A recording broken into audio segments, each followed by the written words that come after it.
Hi everyone, I'm Dale Smith, aka Journo Dale, and we're here to talk about Canadian politics.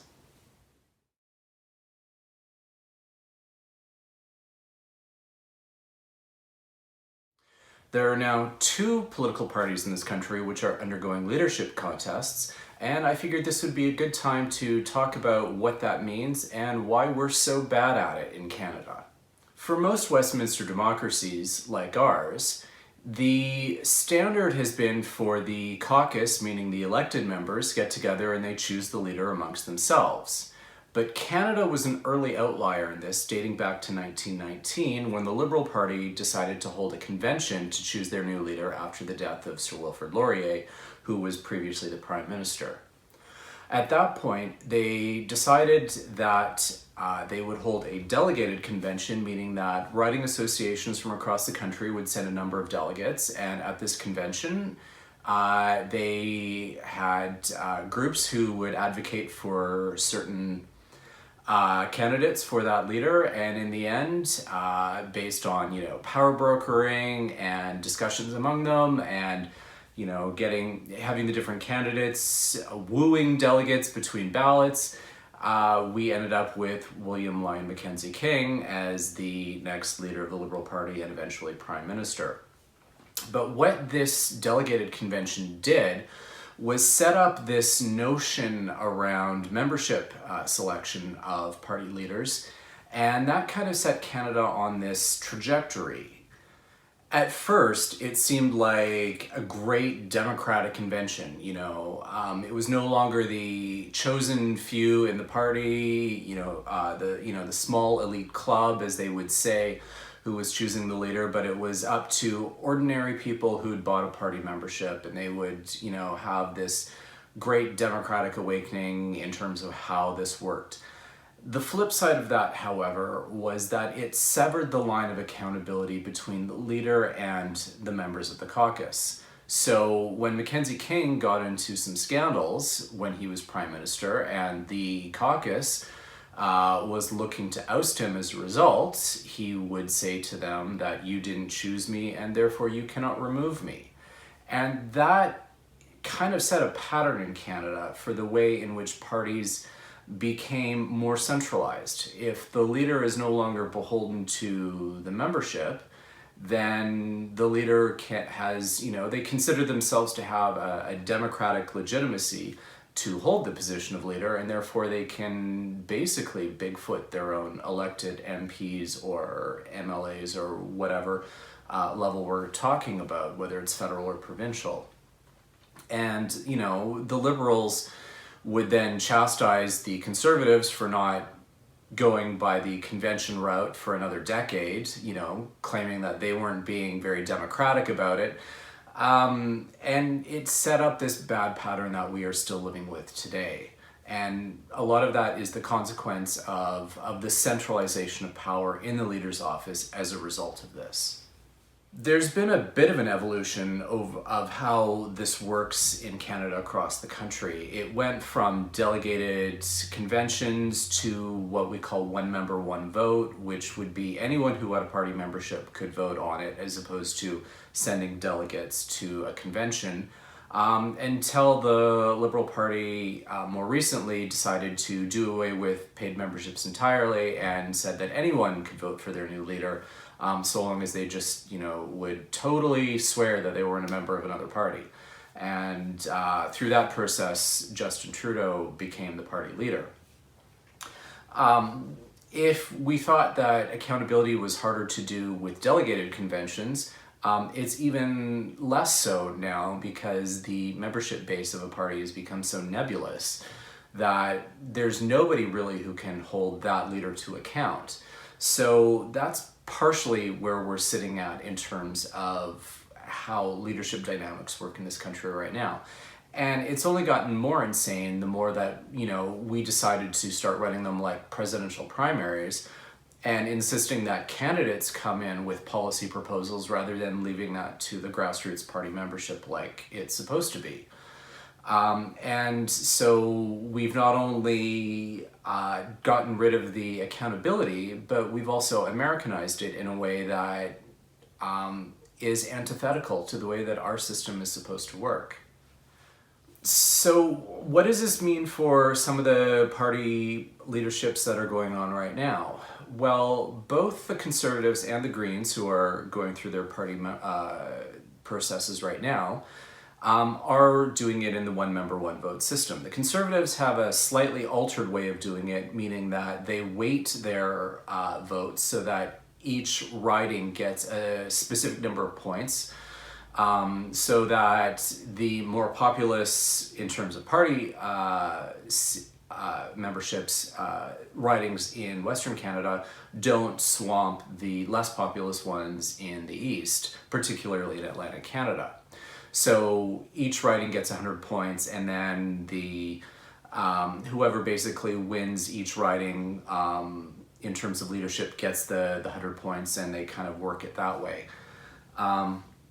Which creates for some interesting distortions along the way, and we saw that in particular in Ontario, where they had a similar system that gave us Doug Ford, even though he did not win the popular vote, if we can call it that, against Christine Elliott.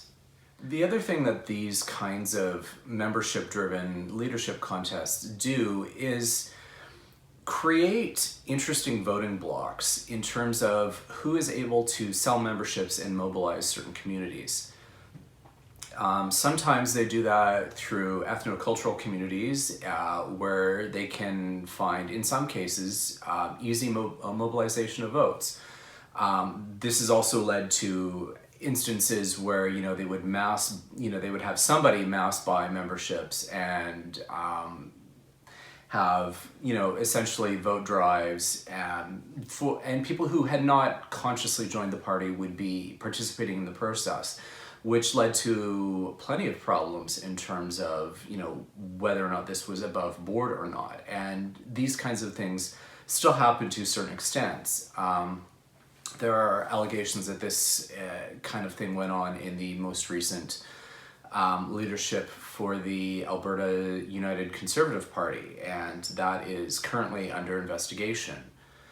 That was also fairly common in Alberta because they, in a certain sense, pioneered the one-member, one-vote system as a kind of presidential primary, because it was a basically one-party state for 40-some years. So you knew the party was always going to be in power, but you, as Alberta voters, had a chance to buy memberships and elect who the next premier was going to be through this process, which created its own sorts of distortions and inability to hold anyone to account. And that kind of is filtered through to other parties in the country as well.